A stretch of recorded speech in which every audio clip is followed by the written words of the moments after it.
मित्रों नमस्कार। यदि हम रात को खुले आसमान में देखते हैं तो एक तारा सबसे चमकदार, सबसे अलग नजर आता है।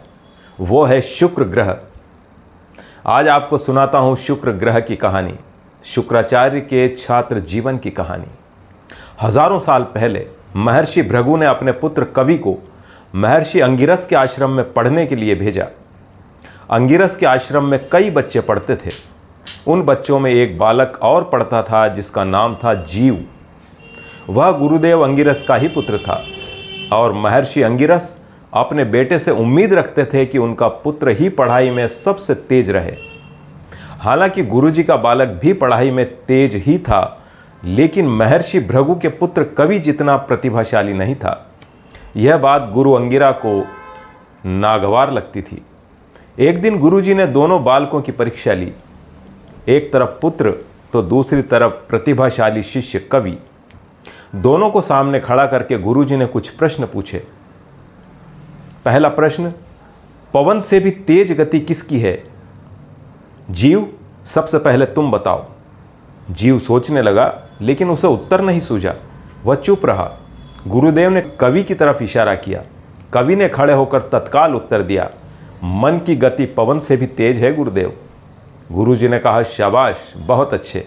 गुरुजी ने दूसरा प्रश्न फिर अपने पुत्र जीव से पूछा, अच्छा ये बताओ, इस पूरे जगत को किसने ढक रखा है? यह सुनकर जीव फिर से चुप रह गया। उसे इसका जवाब भी मालूम नहीं था। गुरुजी ने फिर कवि की तरफ देखकर कहा कि चलो तुम बताओ। कवि ने तपाक से उत्तर दिया, गुरुजी, इस जग को अज्ञान ने ढक रखा है। उत्तर एकदम ठीक था। अपने पुत्र को इस तरह चुपचाप खड़े देखकर गुरुदेव के मन में बड़ी पीड़ा हुई, क्रोध भी आया। वे स्वीकार ही नहीं कर पा रहे थे कि उनका पुत्र किसी से पीछे रहे। उन्होंने फिर तीसरा सवाल पूछा कि बताओ, आलस्य क्या है? इस बार भी जीव सोचता ही रहा और आखिर कवि ने उत्तर दे दिया कि धर्म न करना ही आलस्य है गुरुदेव। उत्तर एकदम ठीक था, लेकिन गुरुजी के मन में एक प्रकार की हलचल पैदा हो गई। वे सोचने लगे कि अपने पुत्र जीव को कवि से आगे कैसे रखा जाए, कैसे उसको इंटेलिजेंट बनाया जाए। सबसे पहले तो अंगिरस ने अपने बेटे जीव को अलग से पढ़ाना शुरू किया। फिर भी कोई फ़ायदा नहीं होता देखकर उन्होंने गलत तरीका अख्तियार कर लिया, जो ऐसे आचार्य को शोभा नहीं देता। गुरुदेव ने सोचा कि यदि जीव आगे नहीं बढ़ पा रहा है तो क्यों न कवि को ही थोड़ा पीछे कर दिया जाए। ऋषि अंगिरा ने बच्चों की पढ़ाई के वक्त कवि को आश्रम के दूसरे काम बताना शुरू कर दिया, जैसे जंगल से लकड़ी लाना, गाय चराना, पानी भरना और कभी आश्रम की साफ सफाई करना। कुछ दिन तो कवि बड़ा मन लगाकर गुरुजी द्वारा बताए गए कार्यों को करता रहा। फिर उसको लगा कि गुरुदेव मेरे साथ भेदभावपूर्ण व्यवहार करने लगे हैं। उसने हिम्मत करके बड़ी ही विनम्रता के साथ गुरुजी को प्रणाम करके पूछा कि मुझसे क्या गलती हुई है गुरुदेव? मुझे प्रतिदिन पढ़ाई के समय पर ही आश्रम के दूसरे कामों की जिम्मेदारी दे दी जाती है। क्या आप मुझसे नाराज हैं? कवि की बात पूरी भी नहीं हुई थी कि गुरु अंगिरस गुस्से से आग बबूला हो गए। उन्होंने बड़े जोर से चिल्लाते हुए कहा कि मूर्ख बालक, गुरु पर संदेह करता है, पक्षपात का आरोप लगाता है। चल इसी समय मेरे आश्रम से बाहर निकल जा। आश्रम से निकल जाने के बाद भटकते भटकते कवि गौतम ऋषि के आश्रम में जा पहुंचा। गौतम ऋषि ने कवि को अपने आश्रम में ही रख लिया और वे उसकी बुद्धिमानी से बड़े प्रभावित हुए। गौतम ऋषि ने योग्य पात्र जानकर कवि को कई तरह की विद्याएं सिखाई और एक दिन कहा कि वत्स, मैंने तुम्हें कई विधाओं में पारंगत कर दिया है, लेकिन मुझे लगता है कि तुम्हारे अंदर अभी और भी बहुत कुछ प्राप्त करने की योग्यता है। इसलिए तुम्हें सलाह देता हूं कि तुम आदिदेव भगवान महादेव की तपस्या करो।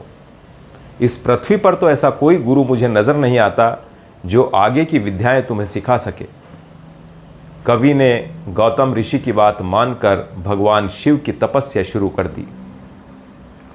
कई वर्षों की कठिन तपस्या के बाद महादेव प्रकट हुए और उन्होंने कवि से प्रसन्न होकर उसे ऐसी विद्या सिखाई जो दुनिया में किसी के पास नहीं थी। वह विद्या है मृत संजीवनी विद्या। इससे मरे हुए व्यक्ति को जिंदा किया जा सकता है। यह विद्या प्राप्त करने के पहले ही कवि असुरों का गुरु बन चुका था।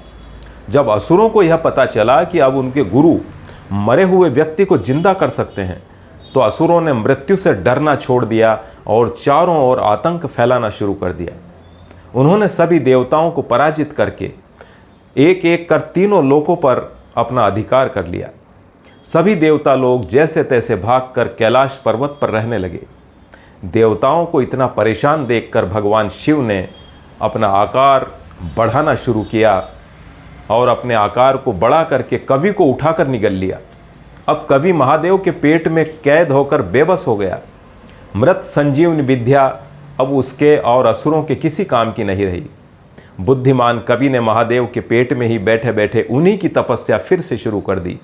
कई वर्षों तक तपस्या करने के बाद शिव जी फिर से प्रसन्न हुए और कवि को बाहर निकाल दिया। उन्होंने कवि से कहा कि अब मृत संजीवनी विद्या का दुरुपयोग मत करना। आज के बाद तुम कवि नाम से नहीं जाने जाओगे। तुम्हारा नाम होगा शुक्राचार्य और तुम्हें नवग्रहों में से एक ग्रह के रूप में स्थान मिलेगा। और तब से ही शुक्राचार्य शुक्र ग्रह के रूप में आकाश का सबसे चमकता हुआ ग्रह है। मित्रों, इस कहानी से हमें यह शिक्षा मिलती है कि यदि आपके अंदर प्रतिभा है, आपके अंदर योग्यता है, तो कोई कितना भी प्रयास कर ले, आपको आगे बढ़ने से रोक नहीं सकता।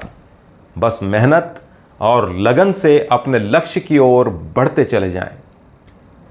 फिलहाल इस कहानी में बस इतना ही। फिर होगी मुलाकात अगली कहानी के साथ। आपने मुझे ध्यान से सुना, आपका आभार। नमस्कार।